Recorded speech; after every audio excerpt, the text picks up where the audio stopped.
गुरु गोविंद जाओ खड़े ताके लागे पाए, बलिहारी गुरु आपने जिन दिए हुक्म बताए। गुरुओं की इस वंदना के साथ यहाँ पे उपस्थित सारे गुरु लोग हैं, उनको नमस्कार करने के पश्चात आपसे ये जो वार्ता करने का सौभाग्य मुझे प्राप्त हुआ है, मैं पूरी कोशिश करूँगा कि कुछ मैं आपसे सीखूँ और आप कुछ मुझसे भी सीखें। First of all, I hope you guys are aware of the fact that every single one of you present here is nothing but awesome. And I use this term with great amount of responsibility because I know that each one of you has been blessed with a very magical wand which makes you awesome. And as Sir just mentioned, that magical wand is freedom of choice. जब हम लोग छोटे हुआ करते थे तो choice का मतलब माता पिता का आदेश हुआ करता था। जो माता पिता ने बोल दिया ये करना है, 12 करना है, BA करना है, BSc करना है, डॉक्टर इंजीनियर बनना है, वही चॉइस हुआ करता है। आज every single youngster is blessed with a plethora of options and that's what makes you awesome. आप इतने ऑसम हो कि आपसे अडानी, अंबानी, टाटा, बिरला, मोदी जी तक पहुंचते हैं, क्योंकि ये किसी को पता नहीं है कि कल आप में से कौन एक बिलियनियर बन जाएगा, कौन प्रधानमंत्री बन जाएगा, कौन ओयो मनी खोल लेगा, कौन जोमैटो खोल लेगा, कौन स्विगी खोल लेगा। अब सब में वो करने का पोटेंशियल है जो मेरी जनरेशन में हमारे पास नहीं था। हमारे पास नाम हुआ करते थे, ये टाटा हैं, ये बिरला हैं, ये अमिताभ बच्चन हैं, ये हैं, उनको हम देखते थे, उनको हम मानते थे, उनकी हम पूजा करते थे, बट हमें इतना मादा नहीं था कि हम कभी उन जैसा बनने की सोच सकते, क्योंकि हमारे पास वो फ्रीडम ऑफ चॉइस नहीं थी। उसी वजह से हम ऑसम नहीं थे और उसी वजह से हम वो सब नहीं बन सके जो आप आज बन सकते हैं। इस पर अभी सब ने हिंदी की 4 लाइनें कही तो मुझे भी 4 लाइनें याद आ रही हैं। बाट चलने के बटोही बाट की पहचान कर ले, पुस्तकों में है नहीं छापी गई इसकी कहानी, और हाल इसका ज्ञात होता है न औरों की ज़बान। जब चॉइस मिलती है आपको, जब आप औसम बनते हो, तो रास्ता थोड़ा सा आसान होता है क्योंकि आप चूज कर सकते हो, और थोड़ा सा मुश्किल भी हो जाता है क्योंकि जब आप चूज करते हो तो वो चूज करने की सारी रिस्पॉन्सिबिलिटी, सक्सेस या फेलियर जो भी उस चॉइस से मिलेगा, उन सबकी जिम्मेदारी आप खुद की होती है। और उस समय एक क्षण आता है जब चॉइस आपको रोकती है, चॉइस आपको पीछे भी खींचती है, और चॉइस आपको सोचने पर मजबूर करती है क्या मैं जो चुनने जा रहा हूँ वो सही है या गलत। सही हुआ तो सारी दुनिया वाह करेगी, लेकिन अगर गलत हुआ तो फिर क्या होगा।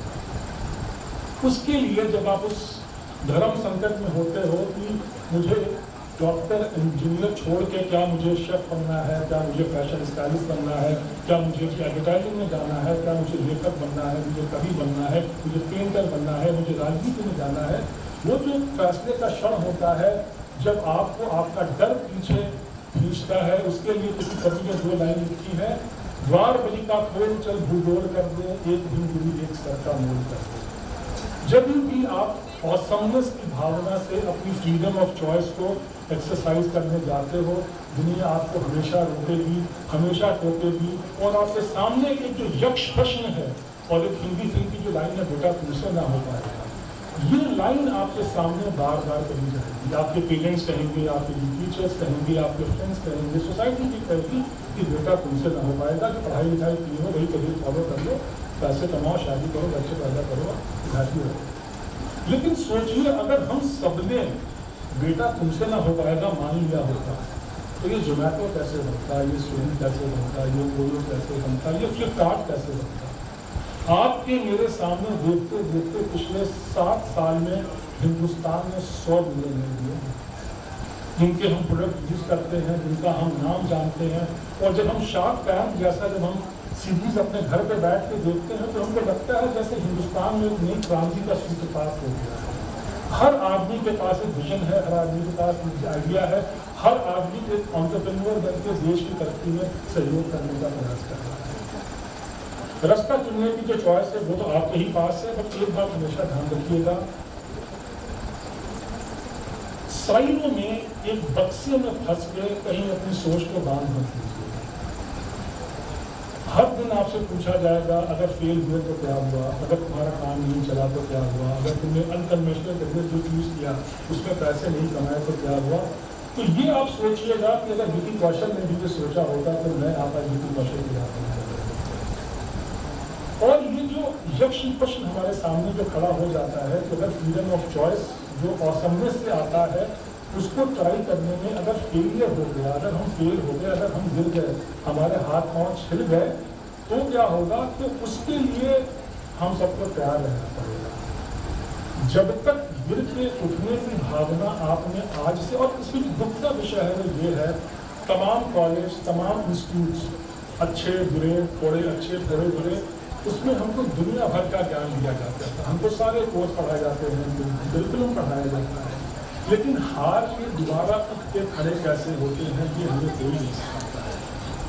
अगर किसी स्कूल में, किसी कॉलेज में, किसी इंस्टीट्यूट में एक ये छोटा सा कोर्स हो, छोटा सा ये भी करिकुलम हो, जहाँ बच्चों के मन में एक साहस का भाव पैदा किया जा सके, जहाँ बच्चों को बताया जाए कि गिरना एक बढ़ने का प्रोसेस है, तुम गिरोगे, तुम उठोगे, तुम फिर से चलोगे, तुम फिर से गिरोगे, इसका नाम ही जीवन है।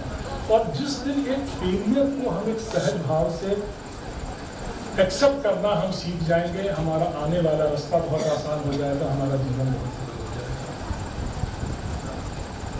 अब इसमें जो अंतिम बात मैं आपके साथ शेयर करना चाहूँगा वो ये है कि हम जो कुछ भी पढ़ते हैं, जो कुछ भी सीखते हैं, उसके बेसिस पे हम बहुत सारी आशाएं लेके हम बाहर की दुनिया में कदम रखते हैं कि हम ऐसा करेंगे, हम वैसा करेंगे, लेकिन जब हम बाहर जाते हैं तो हम पाते हैं कि जो हमने पढ़ा है और जो हमने सीखा है, जो हमें पढ़ाया गया है, उसका वास्तविक दुनिया से या जो आप काम करते हैं उससे कोई नहीं करता। तो जो सॉफ्ट स्किल्स जिनको हम बाहरी दुनिया में बोलते हैं, सॉफ्ट स्किल्स एक चीज़ है जो आपको जब आप पढ़ाई कर रहे होते हैं, अगर आपके कोर्स का हिस्सा नहीं है, अगर आपके करिकुलम का हिस्सा नहीं है, सॉफ्ट स्किल्स सीखने पे आपको बहुत ध्यान देना चाहिए, वो चाहे आप ऑनलाइन सीखें या कहीं कोर्स ज्वाइन करके सीखें। बट एक बात हमेशा ध्यान रखिएगा, इंटेलिजेंस का, IQ का और सक्सेस का, इन तीनों का कोई बहुत आस पास का संबंध नहीं होता है। ये इस बात की गारंटी नहीं है कि अगर आपने कॉलेज में टॉप किया है तो आप जीवन की परीक्षा में भी टॉप नहीं करेंगे, या अगर आपने कॉलेज में अच्छा नहीं किया है तो आप जीवन में भी अच्छा नहीं करेंगे। जीवन की जो धुरी है वो अलग है, जीवन की जो गति है अलग है, जीवन में फेलियर और सक्सेस की जो परिभाषा है वो भी अलग होती है। और कॉलेज की तरह जहाँ पे परीक्षा महीने में एक बार होती है या 3 महीने में एक बार होती है, जीवन में परीक्षा हर दिन होती है, हर घड़ी होती है। तो मेरी आपसे यही मेरी उम्मीद है और मेरी आपसे रिक्वेस्ट है कि हारने की आदत जितनी जल्दी आप सीख लोगे उतनी जल्दी जीत का आपको साथ मिलेगा। जितनी जल्दी आप इस बात को मान लोगे कि आप ऑसम हो, और ऑसमनेस की जो मैजिक बॉन्ड है वो है फ्रीडम ऑफ चॉइस, जितनी जल्दी आप इस बात को मान लोगे कि आपकी जो पहले वाली जनरेशन थी उससे आप 30-40 साल से इस वजह से आगे हो कि आपके पास फ्रीडम ऑफ चॉइस है जो हमारी जनरेशन के पास नहीं हुआ करती है। तो इसके पहले मैं अपनी बात समाप्त करूं, एक बार हम सारे मिलकर जोर से बोलेंगे वी आर ऑसम, राइट? क्योंकि जब तक हम बोलेंगे नहीं वी आर ऑसम, हम इस बात को मानेंगे नहीं, और जब तक इस बात को मानेंगे नहीं, हम इसकी तरफ चलना शुरू नहीं करेंगे। मैं बोलूंगा वी आर, और आप सब साथ बोलोगे awesome, right? On a count of 3, we are awesome, we are awesome, we are awesome. ये जो आपने शब्द कहा है ना, ये शब्द नहीं है, ये जीवन को बदल देने वाली पूंजी है। और जब ऑसमनेस को, जब ज्ञान और गुरु का जब साथ मिलता है, उस ऑसमनेस की पावर मल्टीप्लाई हो जाती है। रोज सुबह उठ के आप बहुत सारे काम भी करते होंगे, जैसे आजकल शायद लोग फेसबुक चेक करते हैं या इंस्टा चेक करते हैं या व्हाट्सएप चेक करते हैं। अगर वो चेक करने के पहले आप एक बार अपने दिमाग में 5 बार बोल सके I am awesome, I am awesome, I am awesome, I am awesome, ये सुनने में बहुत बेतुकी सी बात लगती है। आप इसको मेरे कहने पे 1 हफ्ता करके देखिए, आप देखिएगा आपके आसपास की जो चीज़ें हैं ना, आपके हिसाब से चेंज होना शुरू हो जाएगी। जो हम सोचते हैं वही सामने मैनिफेस्ट होता है, और मैनिफेस्ट होता है, हमारी जो फ्रीडम ऑफ चॉइस होती है वही होती है। तो आप सबका यहाँ पे आने के लिए बहुत बहुत धन्यवाद। मुझे बहुत शांति के साथ सुनने के लिए आपका बहुत बहुत धन्यवाद, और मैं ऐसी आशा और मंगल कामना करता हूँ कि आप सारे औसम लोग एक साथ आके देश की जो प्रोग्रेस है उसमें साथ चलेंगे। और मैं दूसरी मंगल कामना करता हूँ कि आने वाले 4, 5, 6 साल में मैं ऐसा देखना चाहूँगा कि आप में से किसी एक का नाम हम उस तरह लें जैसे हम फ्लिपकार्ट, स्विगी या जोमेटो के फाउंडर का लेते हैं। Thank you so much.